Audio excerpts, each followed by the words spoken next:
All right, welcome to another episode of the Greater Cause Podcast. This is Pastor Jack, as always, with Pastor Randy. Randy, how are you? Good, doing good, Jack. Nice. Doing good. Pleasure to be with you. Yeah. And all of these are spaced out. I want people to know I did not wear the same shirt for 3 weeks straight. If they're watching that, I am more likely to wear this outfit on the same day that we'd be recording. tape them all on the same day.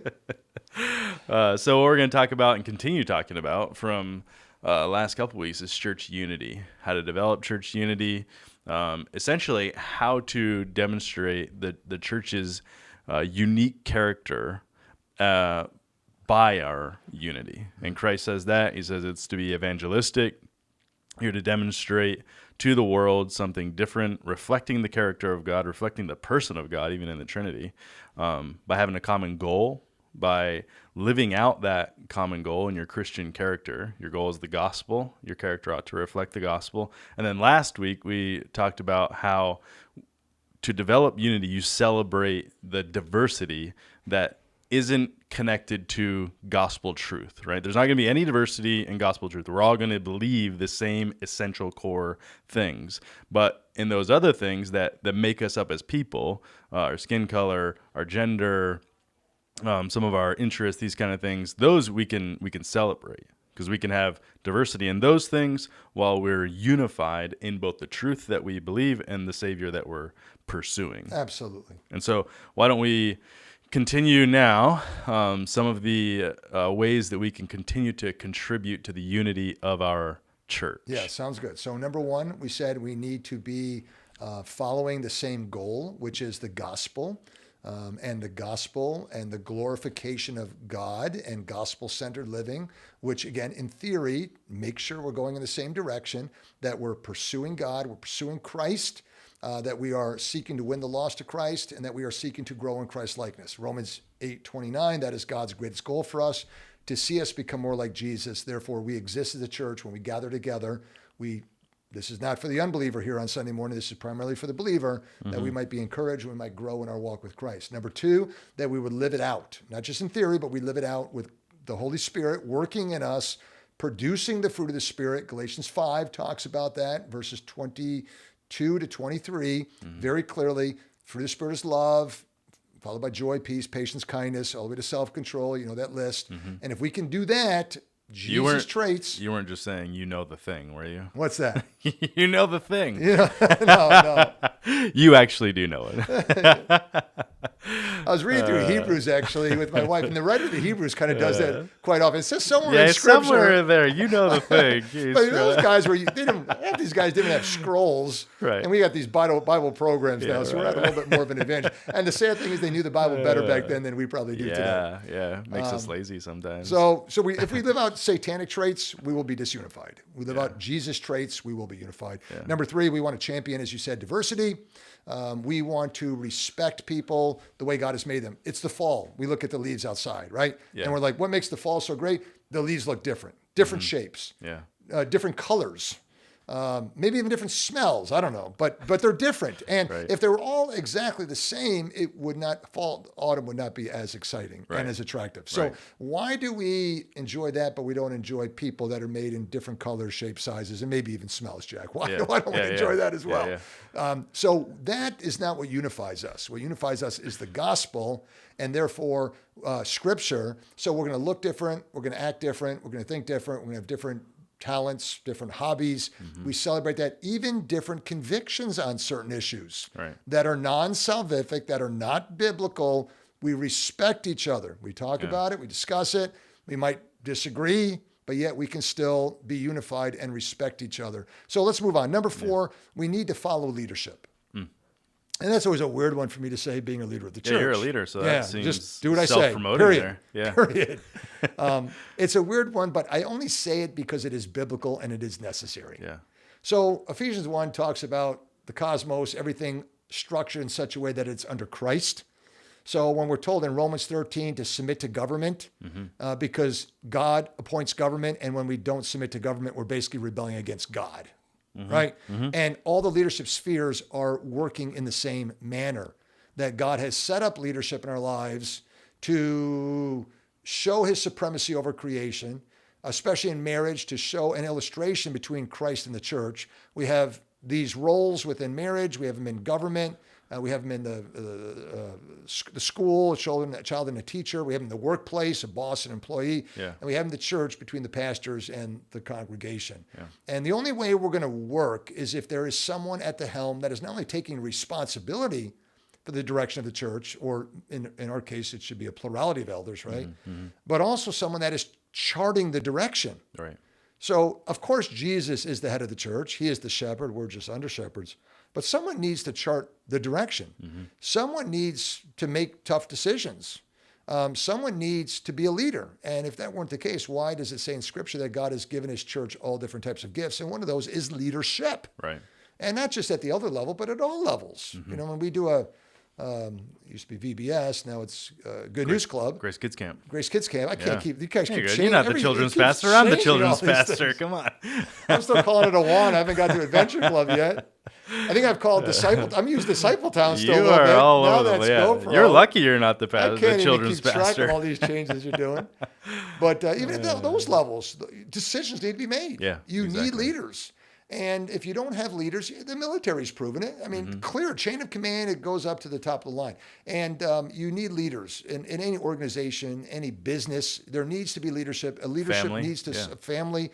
And there needs to be then a degree of biblical submission. Now, again, we all know clear examples in Scripture that if the leader is not acting in accordance with Scripture, you follow Jesus, not the leader. And that's an example of following the leader, right? There's an example of if he is put in place by Christ and yet he is disobeying Christ, then I'm going to follow the leader. You're following Christ always. Yeah. You're never really following the leader. Yeah. You're following Christ. You're following the leader, like you're following Christ through the leader. Right. Think of it that way. Yeah. But when the leader's out here, you know, you don't do it that way. Only when he is aligning himself or she is aligning herself with Christ. Even leaders have accountability. Absolutely. Yeah.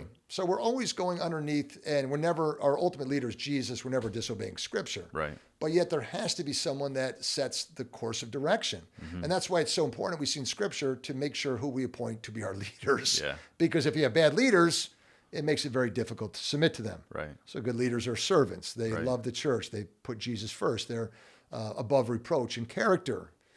They're examples to the flock, 1 Peter chapter 5. Mm-hmm. So again, it is important not to pat myself on the back, toot my own horn, but it is necessary for a church to be unified, or a home to be unified, or an organization to be unified, if people are not following the leaders. And you do the same thing in your family, right? Absolutely. You have to obey daddy. God has put daddy in control, and it's best for you when you follow me. And it'd be in a different way, but God has given us the responsibility to shepherd the church, lead the church, direct the church, and it's best for you if you follow us. And that's what Scripture actually says. Yeah. Literally, you're quoting Hebrews 13. It's a nice segue there, Jack. Verse 17.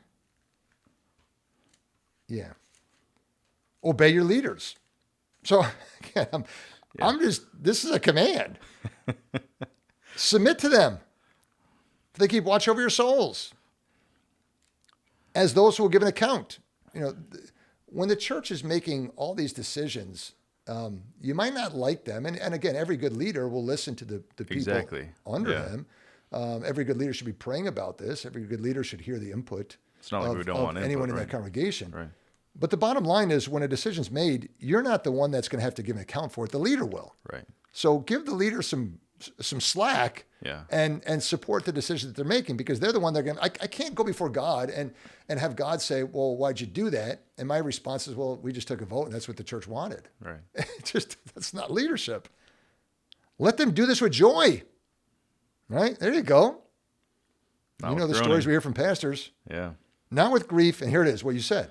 For this would be unprofitable for you. Right. So the leaders aren't happy.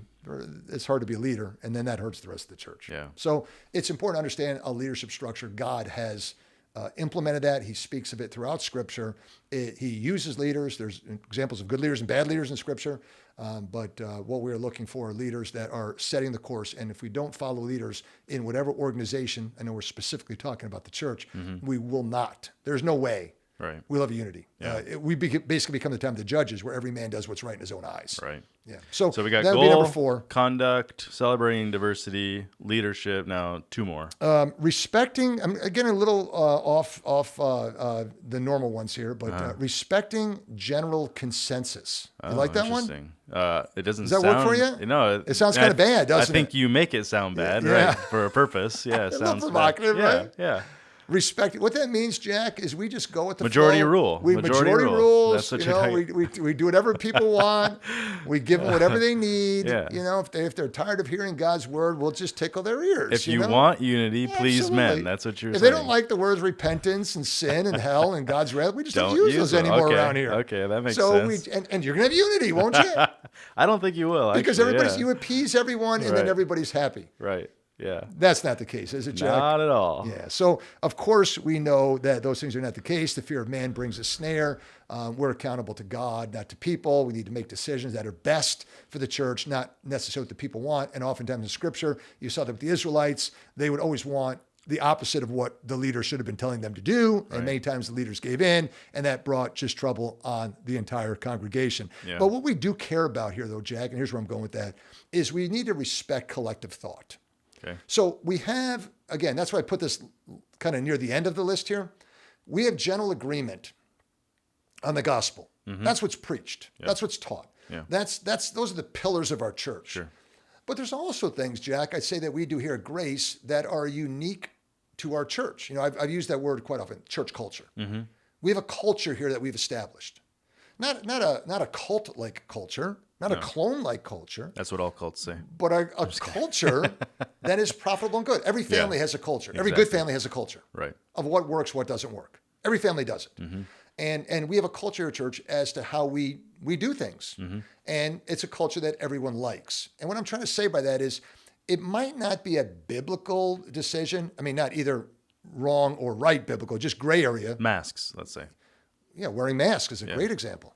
You know, everyone has an opinion on that. Oh, yeah. But there's a culture that we've established as to what the leaders have said we should do, and also a culture that we all collectively feel is best. Mm-hmm. But there's going to be times that people don't agree with that culture. And what I'm saying here is respect the collective thought. Be a team player. Yeah.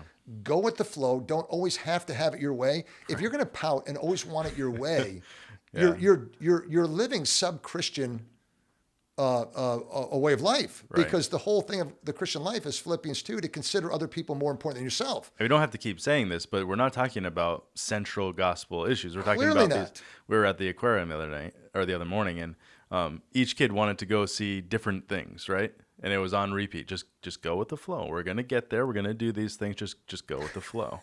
And you're going to be happier that way. Yeah. If you constantly insist on your own way, somebody else insists on their own way, another person insists on their own way, there's just division and it won't work. Yeah. You know, I mean, we have, for our culture, not every church would agree with it, but you know, we have the children in the children's church time while the service is going on, and you will always have a parent here and there that says they want their kids in the church, and of course we're going to permit their kids to join them with their families on Sunday morning. But then you'll have someone that just basically wants to change the whole system. Right. That, you know, we're in sin to not have our kids in the entire church service. Yeah. Well, that's not our culture. Right. And you're welcome to express your concerns if that were the case.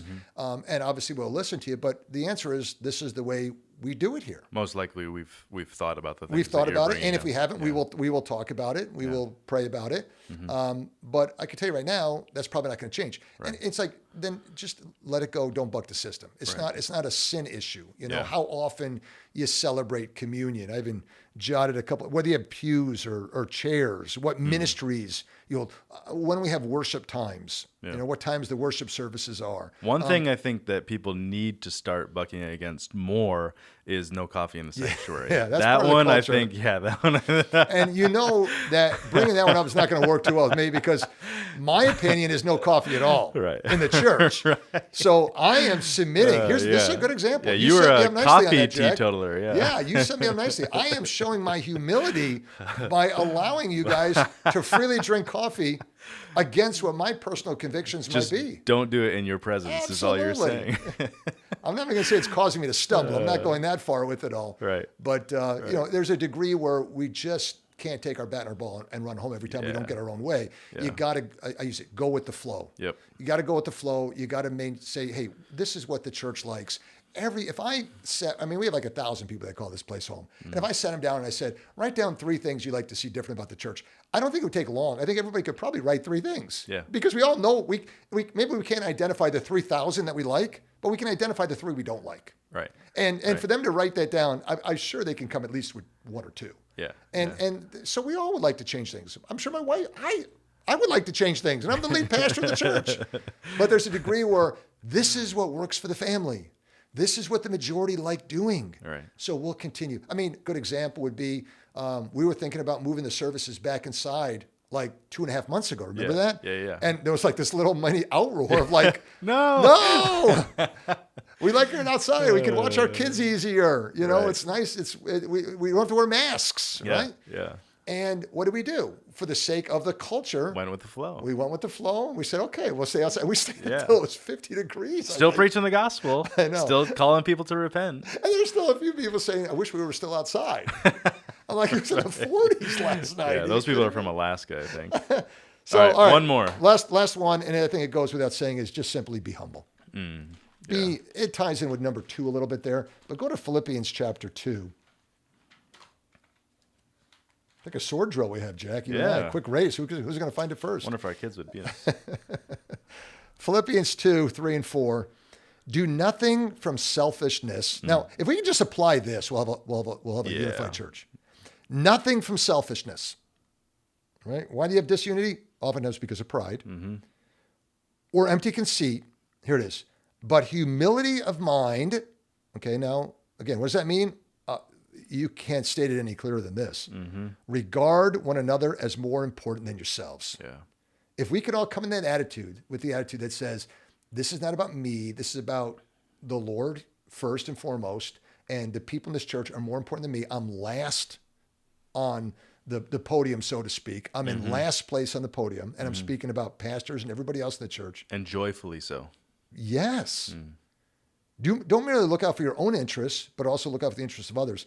And then verse 5, why? Because this is the attitude which was in Christ. And then we know the whole story there about being God. He did not consider himself equality with God something to be grasped, but he made himself nothing into a servant, and he died of all deaths on a cross. Yeah. So that is the Christian life. That's what Jesus did. That's who Jesus is. Yeah. And if we can, what would Jesus do? If we could act simply like Jesus, which again goes back to things we've talked about, the greatest expectation God has for us, conformity to the image of Christ. If we can act like Christ, the number 1 trait we will see is humility. Yeah. And if we can have a humble church that, it's very simple, considers other people more important than themselves, I can promise you we will have unity. Yeah. All right. Good stuff. All right. Thanks, Jack. Thanks, Randy.